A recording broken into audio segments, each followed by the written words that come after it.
I'm going out, I gotta go. I'll bang a rang on the radio. So turn it up, I'm telling you. I think I'm ready for something new. Hey, hello, it's nice to meet ya. Hey, come in and have a slice of pizza. Hey, hello, it's nice to meet ya.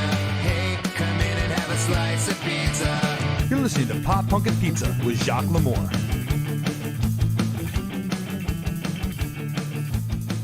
All right, hello and welcome to Pop Punk and Pizza. And tonight, our episode is sponsored by Blueberry Podcasting. I've been getting a lot of friends recently reaching out to me saying, hey, I'm starting a podcast. How do I do this thing? What kind of equipment do I need? What do you use for podcast hosting and all those crazy kind of things? So what I use, and I've used since I started podcasting in 2014, is Blueberry Podcasting, and it's spelled Blueberry. So you can go to blueberry.com and pick out the podcast hosting plan you want, and then at checkout, use that promo code Bangarang Radio to get 1 free month of podcast hosting. So you can try it for free. It won't cost you a thing, and you can cancel at any time if you don't end up liking it. But I think you will because, for example, like one of the big reasons I like it is because I use WordPress for the Pop Punk and Pizza podcast website, and it integrates really well with my WordPress website, plus the stats, the statistics I get for the podcast as well are top-notch. So blueberry.com, that's BLUBRRY.com, and at checkout, use promo code Bangarang Radio to get 1 free month of hosting. All right, so our guests tonight are Jake and Rick from a Madison, Wisconsin ska punk band called Courtesy of Tim. And if you're an avid listener of Pop Punk and Pizza, you probably know these guys, or at least know their name, because they actually recently sponsored an episode of the podcast, and you heard one of their songs as well. So it's cool to have these guys on as guests, and they're in the midst of ending, or I guess pushing to the next goal on their Kickstarter. There's officially 28 hours left at this very moment. So let's welcome Rick and Jake to the podcast. Hey, guys. Hey there. Thanks for having us. No problem. I'm happy to have you here. So is everyone based in Madison, Wisconsin? Almost. Yeah, our drummer lives up in the Fox Valley, which is about an hour and a half drive for him. Okay, but that's in Wisconsin, yeah, right? Yeah. Okay, cool. It's been a hot minute since I've been to Wisconsin. So, but Madison was the one time I went to Madison. It was so cool. It's just like a cool town. It's pretty much just like a college town. It felt like, lots of partying. I mean, am I wrong? Like I said, I've only been there once. So, like, the downtown was really cool. Yeah, so I would say that it's definitely got the college town aspect, but there's also a lot more sort of grown-up stuff to do there as well. So you can, if you're one of the people who went to college there, like, you can have a great college experience, but then you might want to stick around for some of the stuff that's in other parts of town.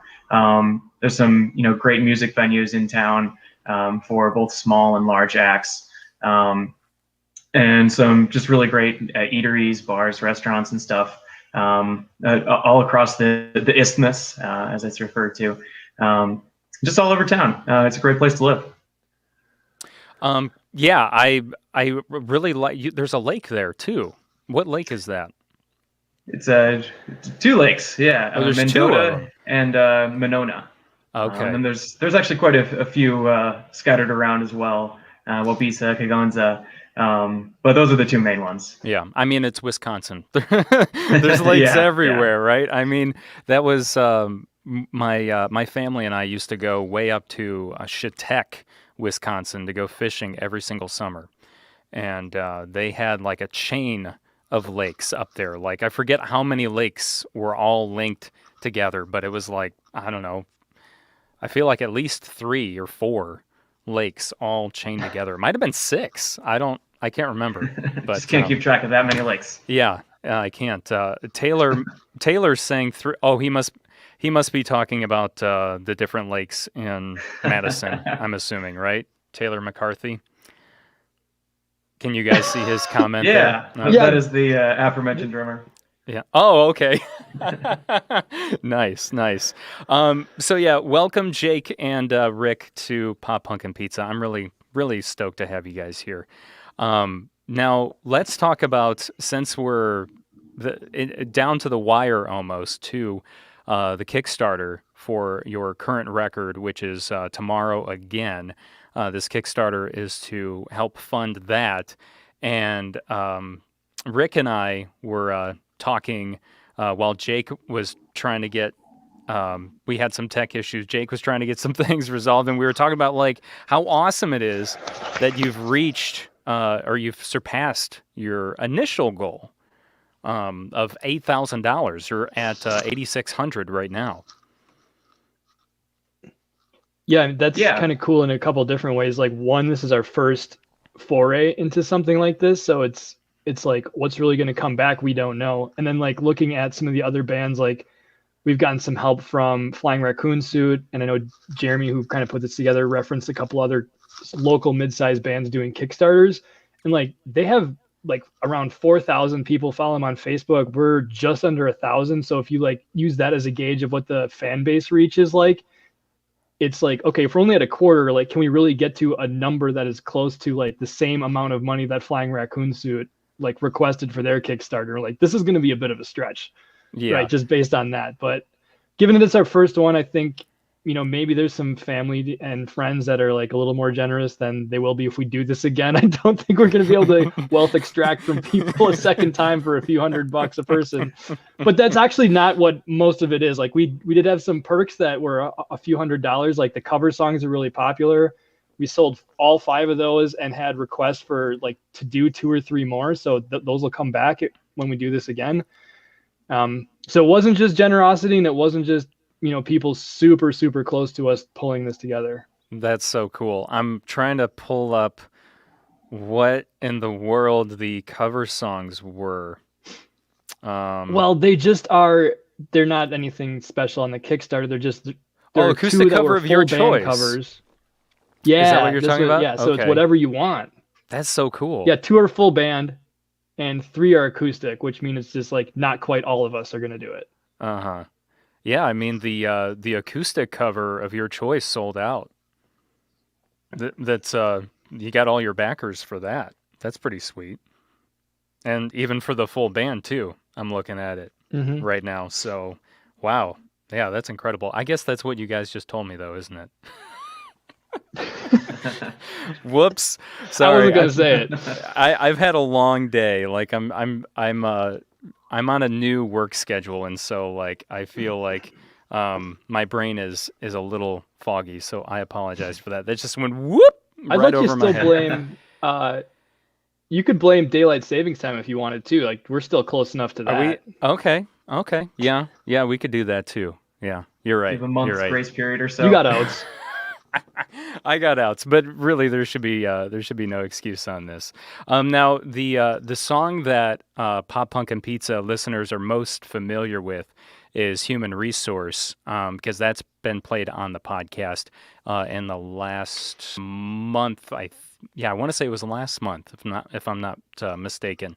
And so Human Resource is a song kind of focusing on like the stresses of modern work culture, and I wanted to hear your guys' input. I mean, I don't know if, because Jeremy's is he the lyricist of the band, or who's the lyricist of the band? We kind of all pitch in. Okay, there are multiple. It's a really cool thing about our writing style. It can be it can draw things out longer than it might otherwise take to finish the song. Okay. But it's really great because we can draw on each other for input and feedback. And we've got like these Google Docs where we can put some stuff and we can make a lot of comments, and sometimes we go around in circles a little bit with the lyrics. But just generally, it's really collaborative. And I think it ends up giving us a really good product. I think Jeremy might have been the sort of the main lyricist for this particular song. Is that right, Jake?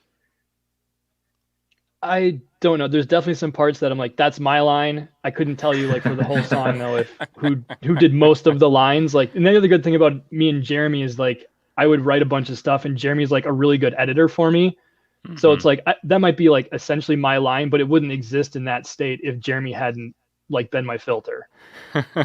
So you're like, so you might like read the lyrics or like hear the lyrics when you're at rehearsal or whatever. And you're like, I think that was my line, but it sounds a little different. Like it's worded a little different, right? You're like, I think that's mine, but I'm not sure. No, usually I know before I hear it. Okay. Like we do it in the writing process. Like he's right there with me being like, we should rework this. And we do that together. And then before anyone even sings it for the first time often. Oh, okay. Gotcha. So it's not like a big, it's not like a big surprise. BE says, whose line is it anyway? No, the only surprises are like, that was great. The surprises are when the horn section, who doesn't do most of the singing, the horn section usually doesn't know what the lyrics are because we can't hear them when we rehearse until we get a really good PA or we actually record the song. I was gonna say, or till you actually record the song, you're like, oh, I didn't know they that's what they said, or I didn't know that's what they sang. We get pleasantly surprised sometimes.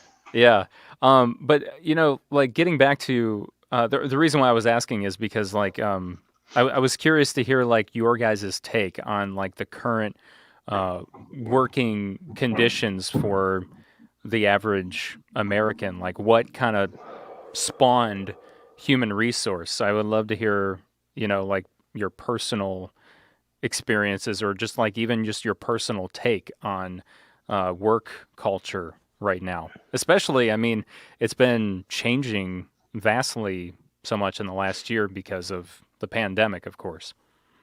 So, I mean, Jake, you can go first on this if you want. Sure. And some of this is like we have liner notes for this song, which Jeremy put on the YouTube music video for Human Resource. Well, what am I saying?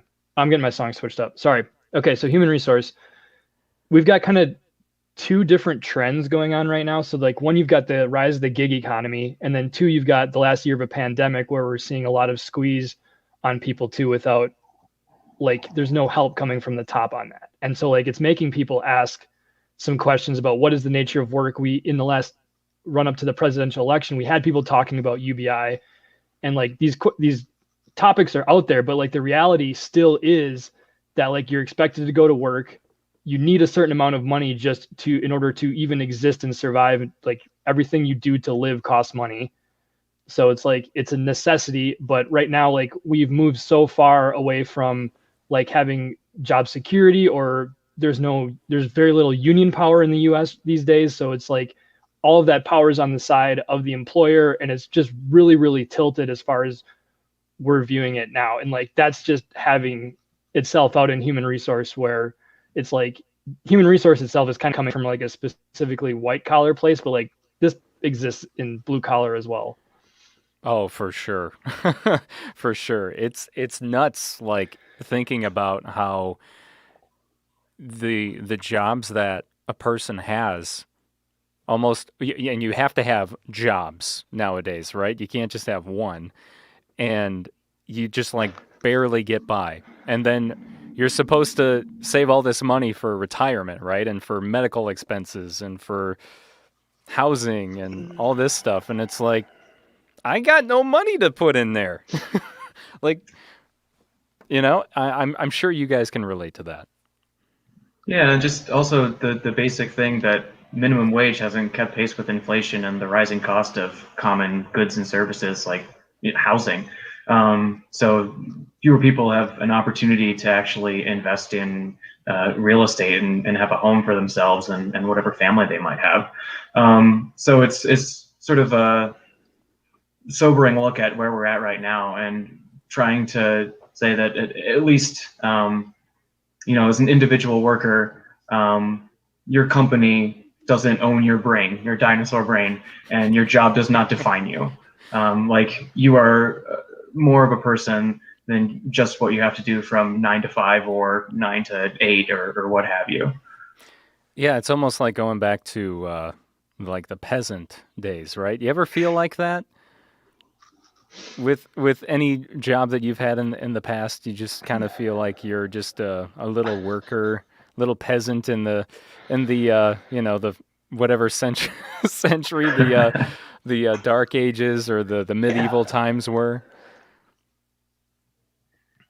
Probably not personally. Yeah, but second hand, I definitely know. As like an in between thing, and that was a place where it's like it's like a $12 an hour job with no benefits, no paid time off, and it's like there's a bunch of college kids that were doing it for the summer, and then there were some people who were like in their 40s and 50s, and like that's the job that they're kind of stuck with. Like obviously they've been there a little longer, so like their pay scale's a little higher, and like maybe some benefits kick in, but only like there's like 5 department managers or something, you know, and like they're the ones who actually have a real job, and like everybody else there is just a peon.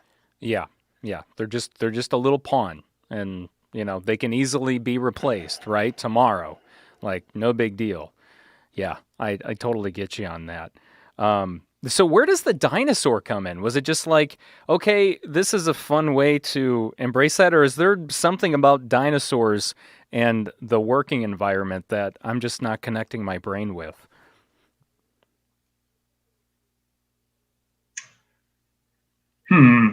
I did not write this line, and I don't think that Jake did either. It might have been one from Taylor, actually. Is Taylor still? Wasn't he watching earlier? Taylor I McCarthy. think right? so. Taylor Yeah. McCarthy. Taylor, are you still there watching? Can we get your perspective on this? I think it could just be hearkening back to something that's just sort of primal, like you are an organism. Okay. Yeah. Taylor says Taylor is there. yes, he is here. He said it was me. Yeah. All right, so I will not speculate too much about what Taylor's intentions were with that particular line. Yeah. I mean, dinosaurs are fun, right? I mean, your current logo has a dinosaur with a trumpet in its hand, and it's so cool. Yeah, and we have a little plush toy, Tim, who's about the size of your hand, a green dinosaur that accompanies us to the studio and is an unofficial mascot of sorts. That's awesome. That's so cool. So I'm looking at so let's get back to the Kickstarter.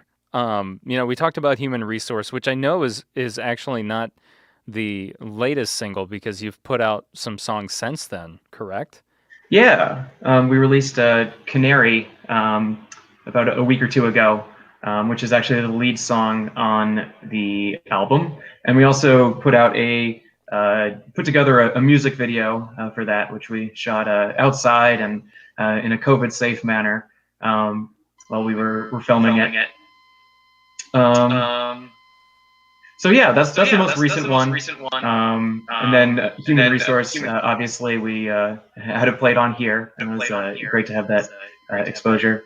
And what was the original question about the Kickstarter again?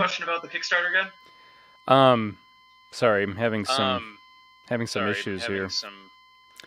I'm not sure why we're getting echo. I apologize. I'm not sure why we're getting echo. You hear that too, right, Rick? I do. Yeah. You hear that too, right, Rick? I think it's Jake. I think something to do with Jake, are you there? Okay. I think oh, nope. Still having that issue. That's so weird. So weird, man. Apologies. I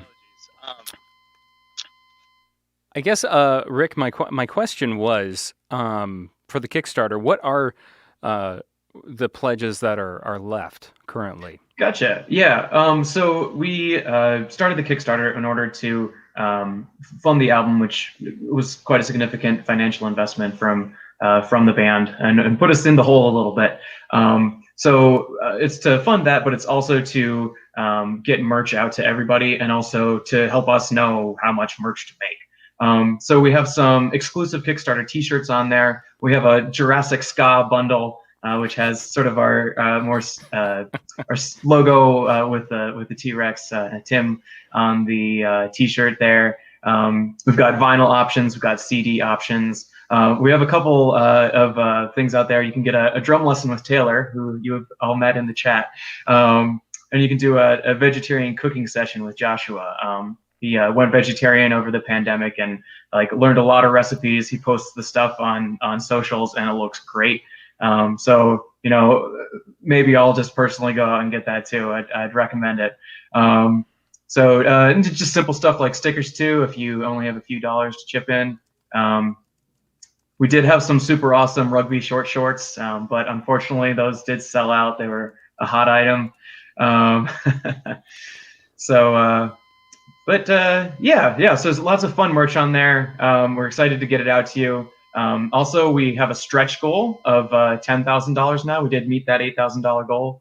But if we're able to get another $1,400 in the next 27 and a half hours here, we will be getting everybody who pledged the Kickstarter a brand new EP that will feature our B-sides and also either re-records of some of our stuff from our first EP, Appetizers, which we'd like to reimagine and re-record with our current producer, who we really, really like working with.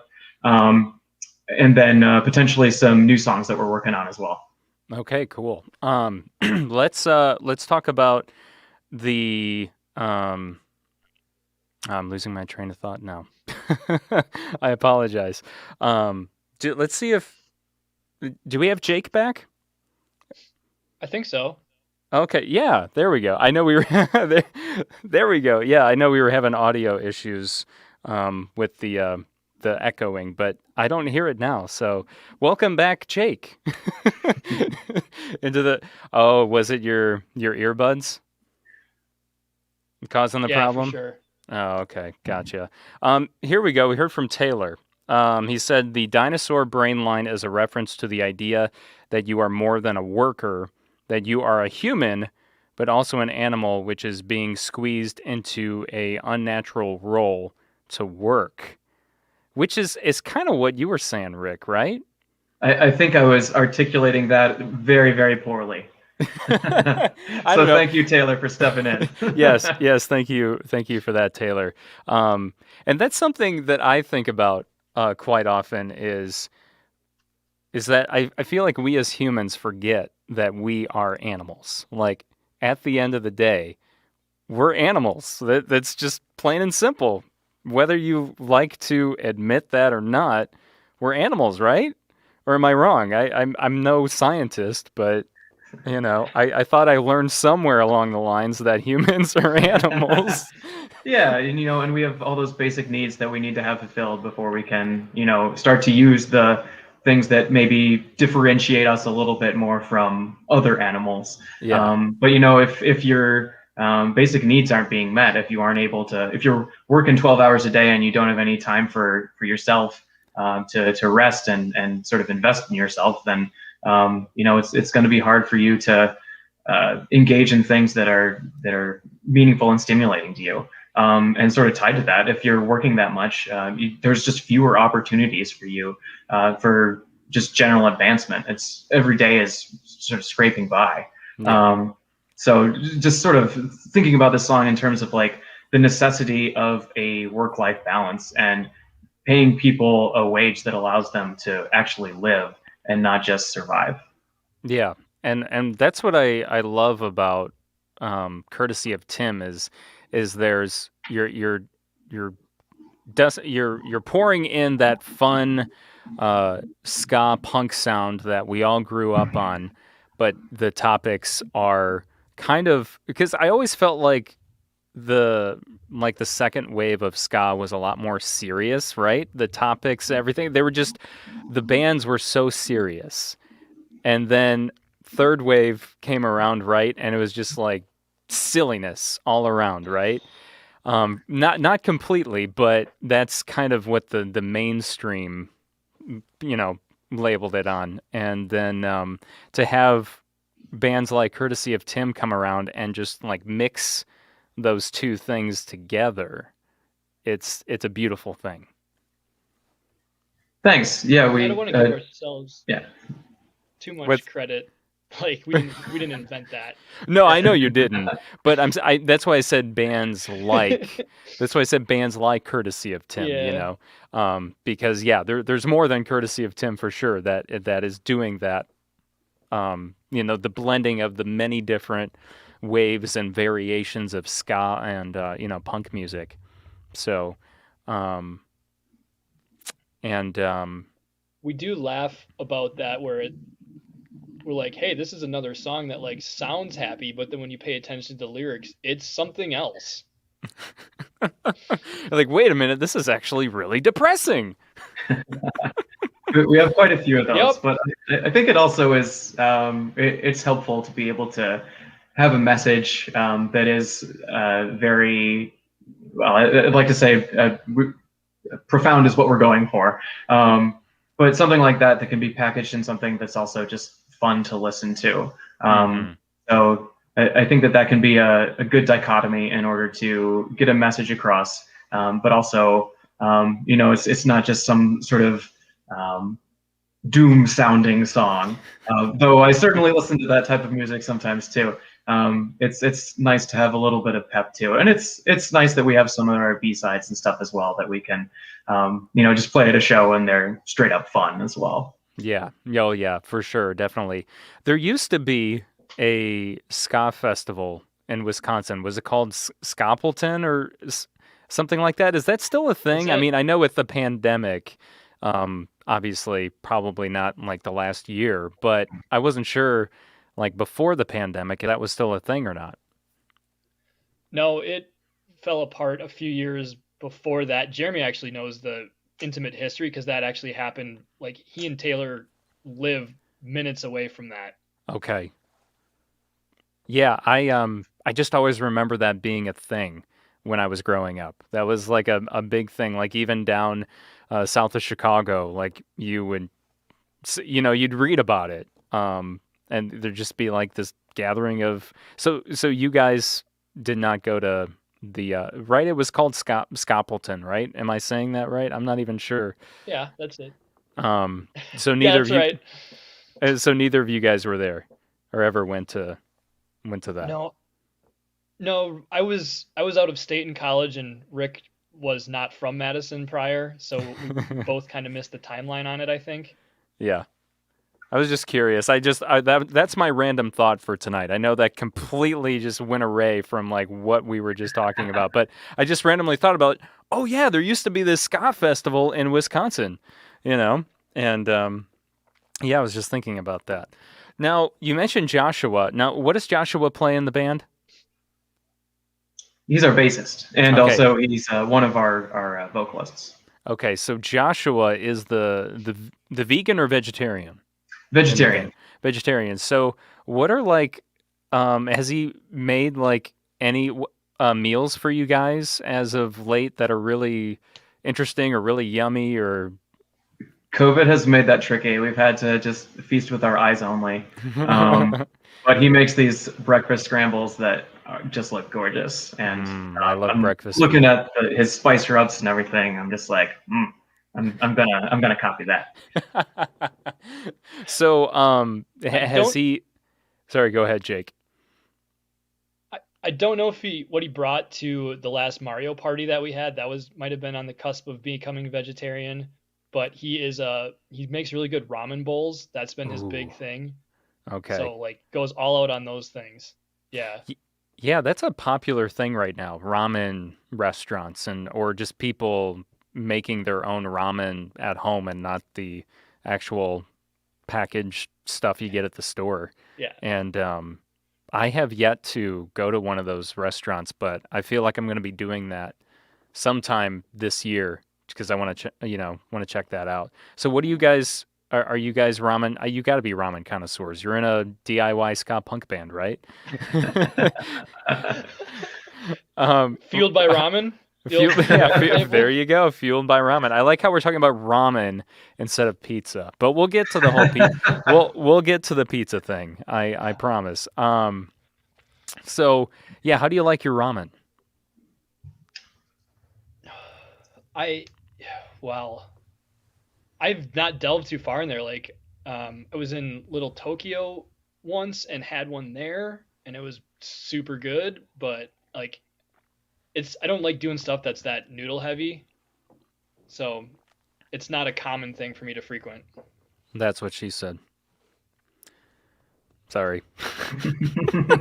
That was terrible. I had to say it. It's a reflex, as I always say. How about you, Rick?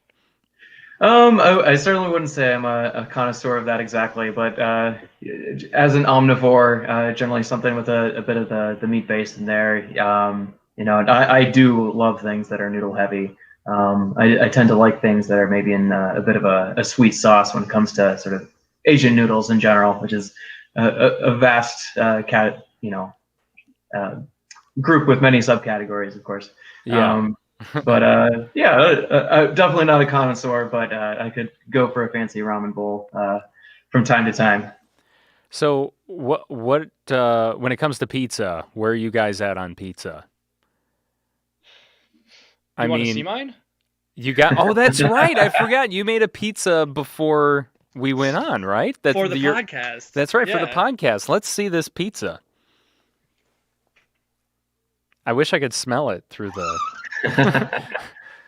Ooh, is it still cooking? Oh. I'm just keeping it warm. Oh, dude.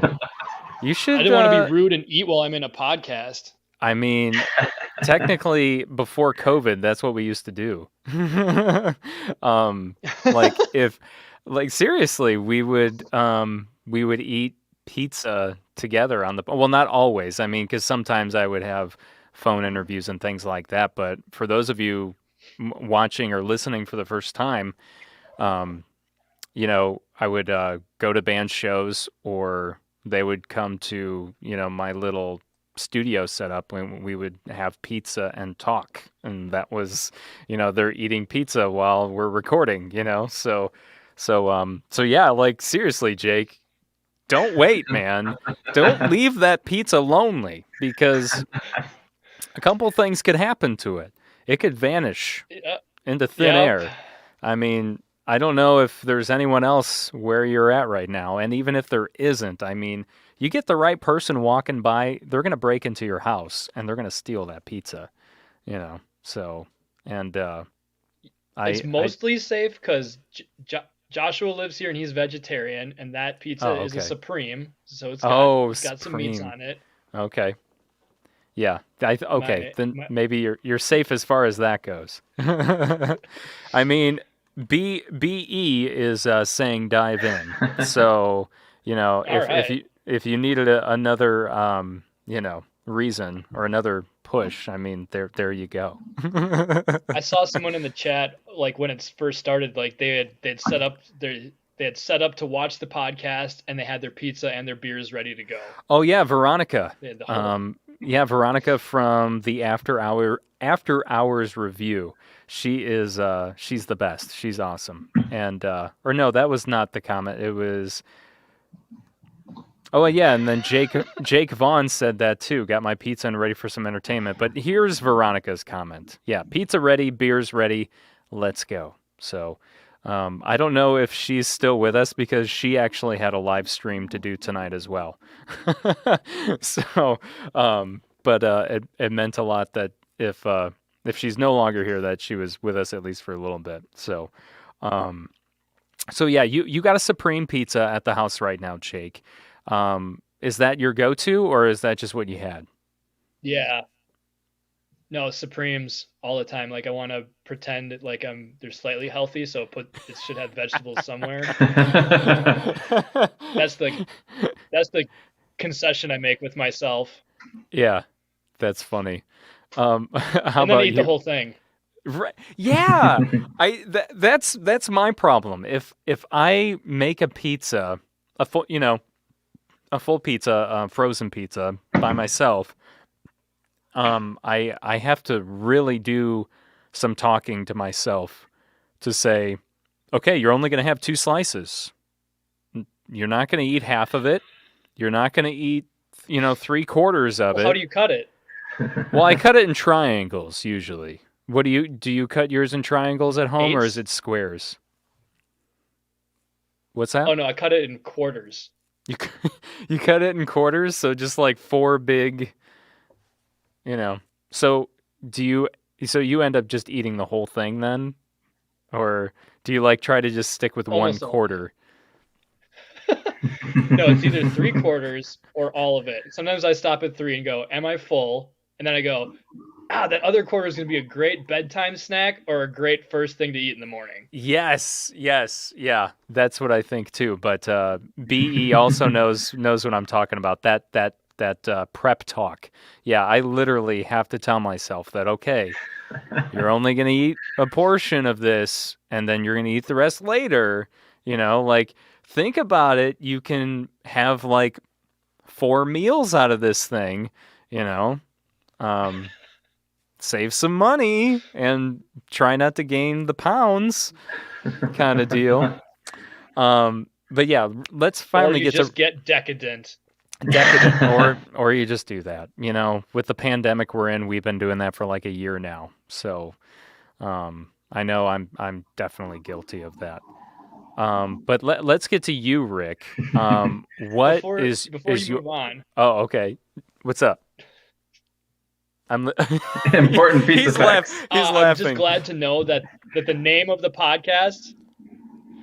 I'm glad to know the name of the podcast comes from the fact that that's where it originated. Because I've had a book club that's a book and pizza club, so we will review the book, and then we will also get pizza and review the pizza. Dude, that's awesome. You were made for this podcast, Jake.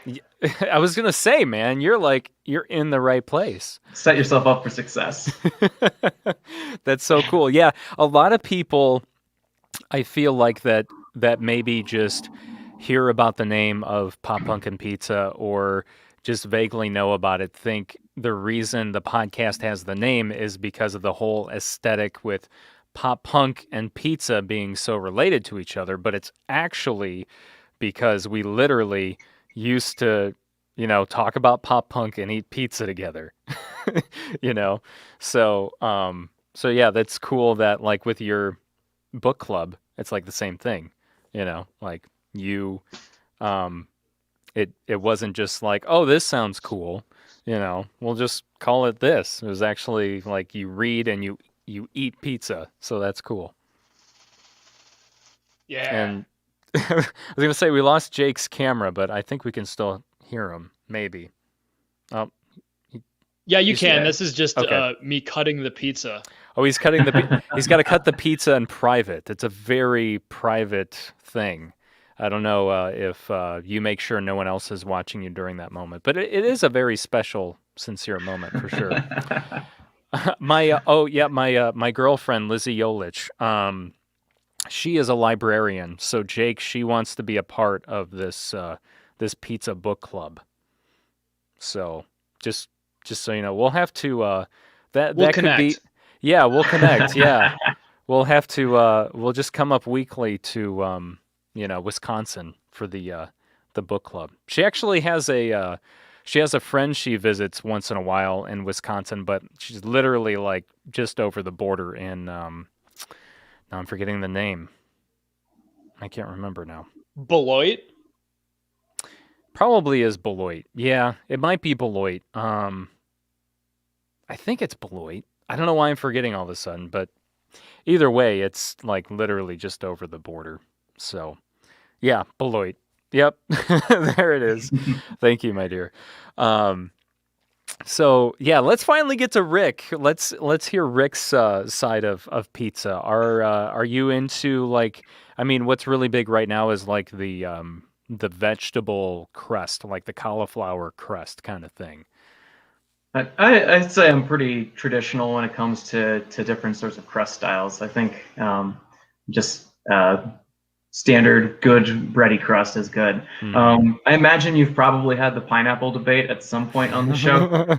Many times, and I mean, I'm always up for that debate. So, because it's something that never gets old. Seriously, like the whole pineapple on the pizza debate, it just never gets old. It's always going to be a thing.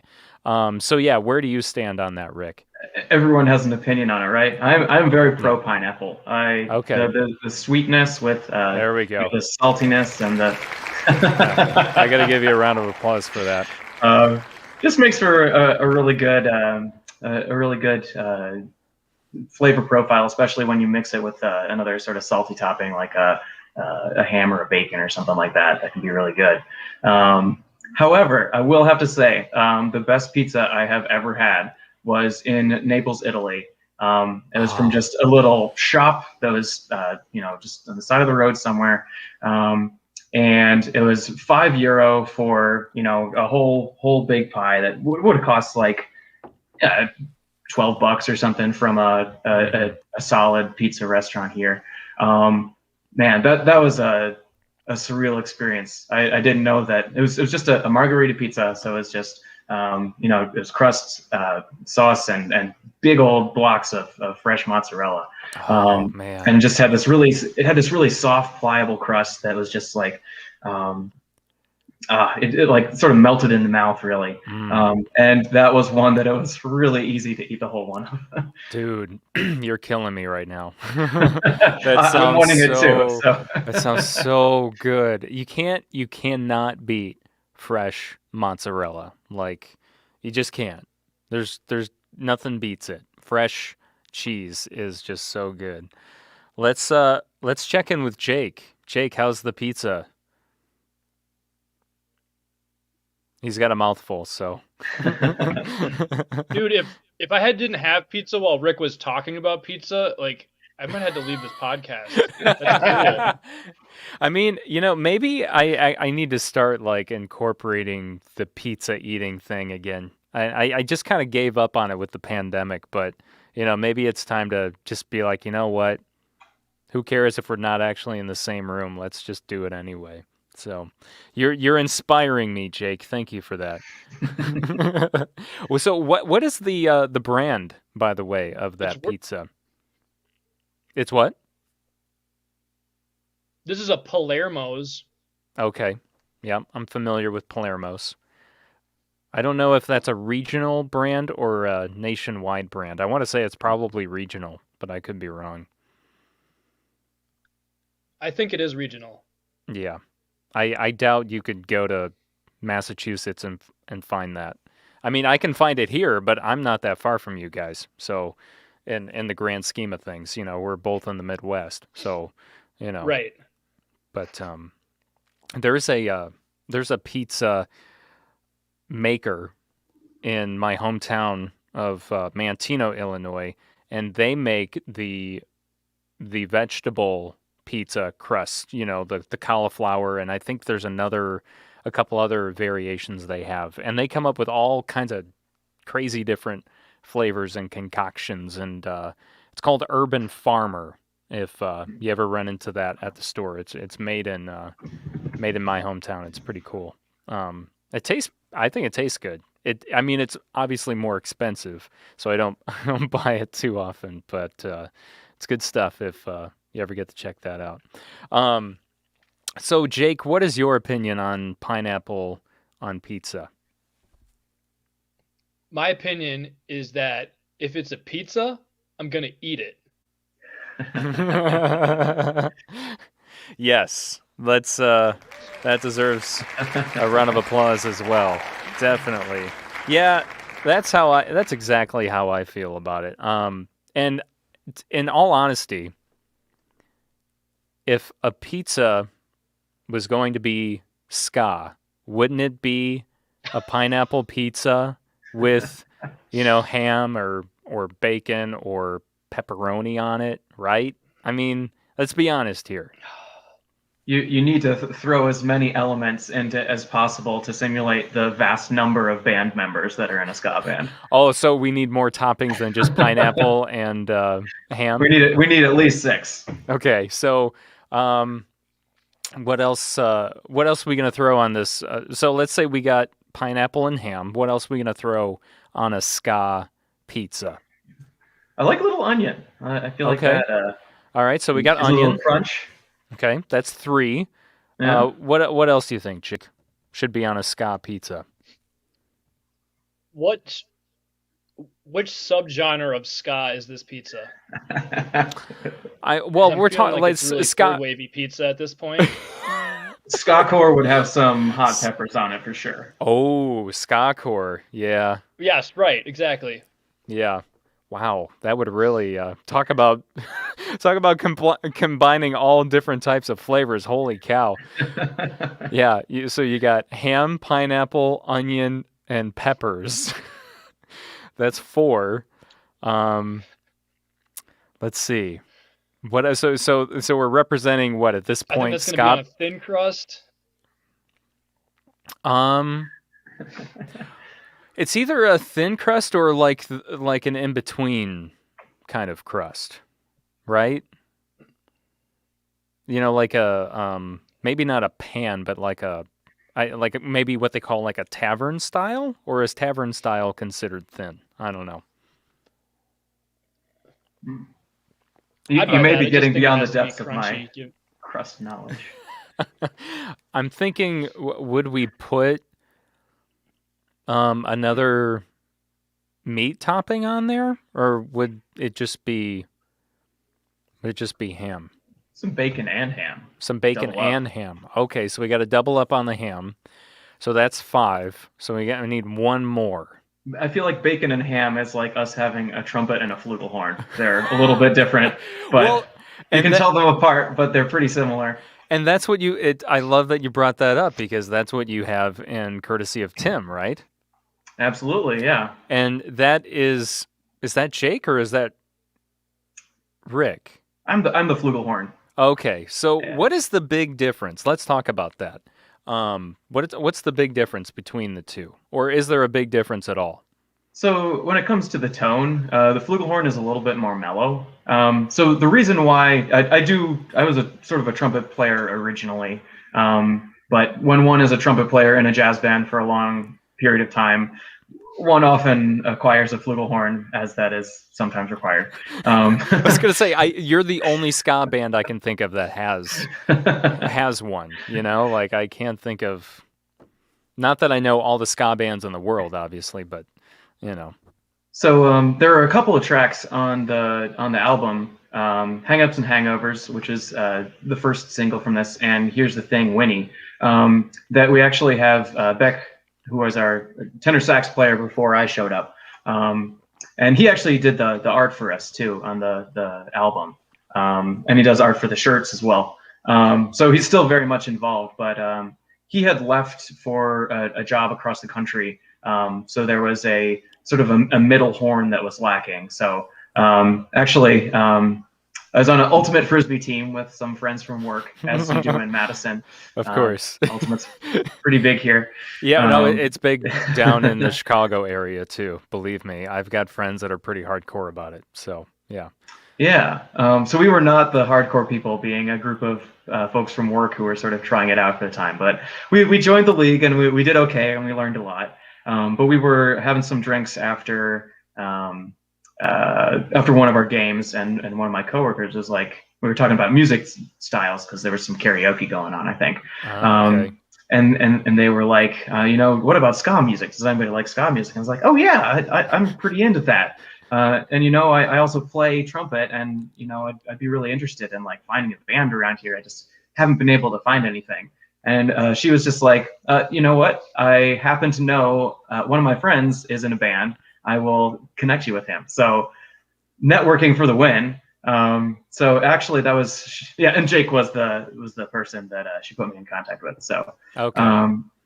So I think it was just a week or two after that, they were doing the filming for the Hang-Ups and Hangovers music video. So I showed up to that to be an extra in the crowd, and also got to meet some of the guys in the band then too. And then invited me to a practice, and I spent many hours learning all the songs that were on Spotify to the best of my ability. And they decided to take me on, for which I'm very grateful. And I've had a lot of fun in the last couple of years since I've been with the band. That's awesome. But basically, I had the trumpet but chose to do the flugelhorn because I was replacing a tenor sax voice, which is more mellow and deeper than a flugelhorn, but at least a flugelhorn has a little bit more of that sort of that warm tone than a trumpet does. So we tend to, when we're writing our parts, we tend to use Brennan on trumpet for sort of the higher piercing things, and then maybe some more mellow melodic lines in the flugelhorn. Though if you blow pretty hard on that, that'll still cut through pretty well. And then Jake's just a really good counterbalance on the low end to that. It's really fun to write like a melody in the trumpet and the flugelhorn and have a counter melody in the trombone. I love the interplay between that, and you'll hear that in a couple of the songs on the album. Phoenix is a big one that has that. That'll be that's the second track on the album when you get it. It's a very like punky song. It's probably the most punky song of ours on the album, and got a great little horn feature in there. I'm really proud of what we did there. Cool. Yeah, I noticed that you guys aren't afraid to experiment with your horn lines. It seems like you're always trying, like from the songs that I've listened to, I feel like each one has it's like a little different. You're like trying something new, which I think is really cool because you never know, like that one day where you find something that's just like it just really clicks in and you're like, that's it. That's the formula or whatever. You just never know if you're going to like create a new wave of something. You know what I mean? Jake's laughing, but I mean, it could happen, right? Yeah, like I know, I think a lot about how like the Holophonics and Younger Than Neil, right? They kind of have I feel like they're a lot of jazz inspired just in the selection of things that they do, because there's a lot of like blue notes and they go outside the key a lot. And it's like their chord structures are different. So like that's, to me, they sound really experimental. Like we're not as experimental as that. Mm-hmm. Like we kind of stick to the key a little bit more. So that's kind of why I was giggling there. I get you. Yeah, I'm not saying like you're crazy like experimental, but still like more experimental than some horn sections you hear, in a ska punk band, where it's like kind of straightforward kind of deal. But I feel like you guys are, definitely trying different things, which is just, like I said, it's cool to hear that. So, but we're getting close to the end. We should probably just like plug that Kickstarter one more time. It can't hurt, right? We're we got like 28 and a half hours left, or 27 hours at this point is what it says. So who wants to who wants to do the plug? Rick or Jake?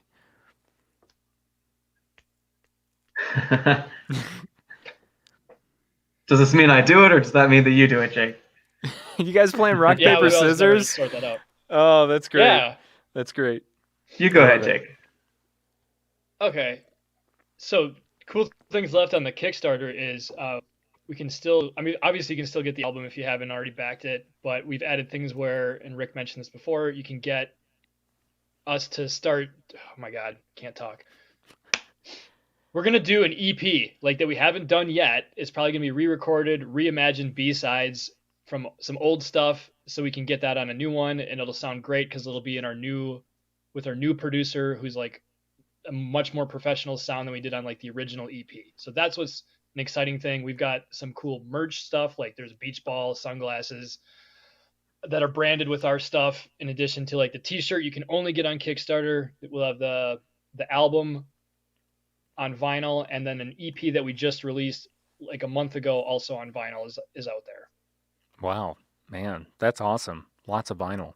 I love it. Yeah, and that EP was a lot of fun to do as well. It's with our friends in Mescales, who are also based out of Madison. They're a Latin ska band with some surf influences. We had a lot of fun doing that split with them. It was something that the band had talked about for a couple of years, and it took a pandemic to make it happen. But that was a lot of fun because it was the A sides of that are dealing with some pretty heavy topics with racism in policing, and also just with mental health during the pandemic, which was ours was racism in policing, and Niscali's focused on general mental health struggles during the pandemic. But the B-sides for that, we covered one of Niscali's original songs, and they covered one of ours. So it's pretty fun to hear the Latin ska take of one of our songs, and then our take on a Latin ska song. We got to do some soloing in that song too, which is a lot of fun. I'm always a big fan of that with my jazz background. So yeah, that EP is a lot of fun. Definitely well worth picking up, as well as the album. Highly recommend it.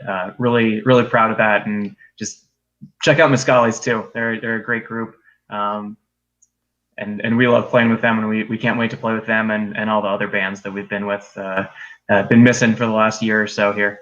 Yeah, I mean, it'll be a wonderful, wonderful day when when live shows come back in full force. So I know we're all anxiously awaiting for that day.